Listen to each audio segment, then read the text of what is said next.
මම ගෙලින්ම ඇහැට හිටින්ද. හරි. මේකෙන් කපමු. හරි. අයියා මොකද කරන්න යන්නේ?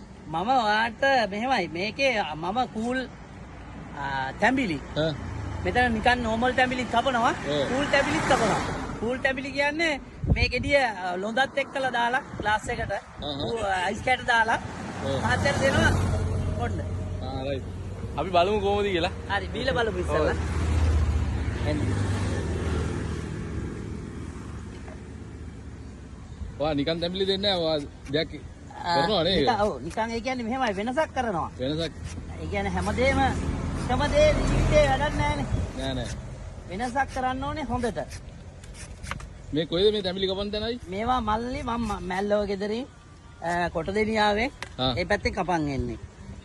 සමහරු කපලා ගෙනල්ලත් දෙනවා මෙතෙන්ට. මමත් කපනවා.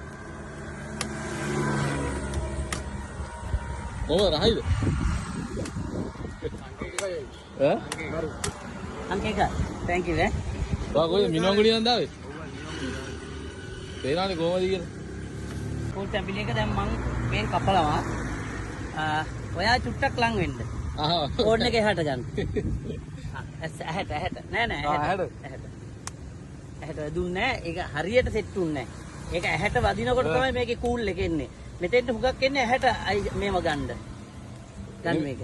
ඒ කියන්නේ ගෙඩිය කපනවාම මම ගෙලින්ම ඇහැට හිටින්ද. එතකොට ඇහැට මාරු කූල් එකක් එන්නේ.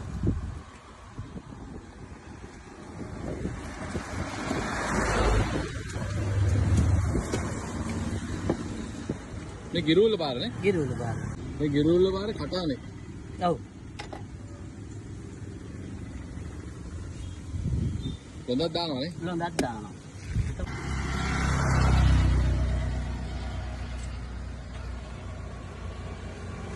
තැඹිලි ගෙඩියෙන් ගොඩක් දේවල් කරන්න පුළුවන් අයියේ. අපෝයෝ.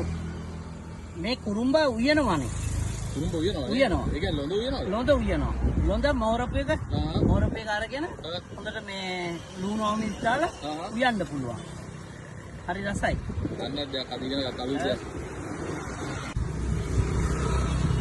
මම බඩේරිමුත් තම්මනවා මෙතන. මම රම්බුටන් තමයි පළවෙනියම කරේ. රම්බුටන් වික්ක දැන් රම්බුටන් කාලේ ඉවරයිනේ. කාලේ ඉවරයිනේ. මෙතන රම්බුටන් මම සෑහෙන්න මොකද බිස්නස් එකක් තිබ්බා. රම්බුටන් කොහෙන්ද ගෙනාවේ? මම මල්වානෙන් ගෙනාවා. මේ දුම්පෙන් ගෙනාවා. එන්න. අයියේ කොහොමද?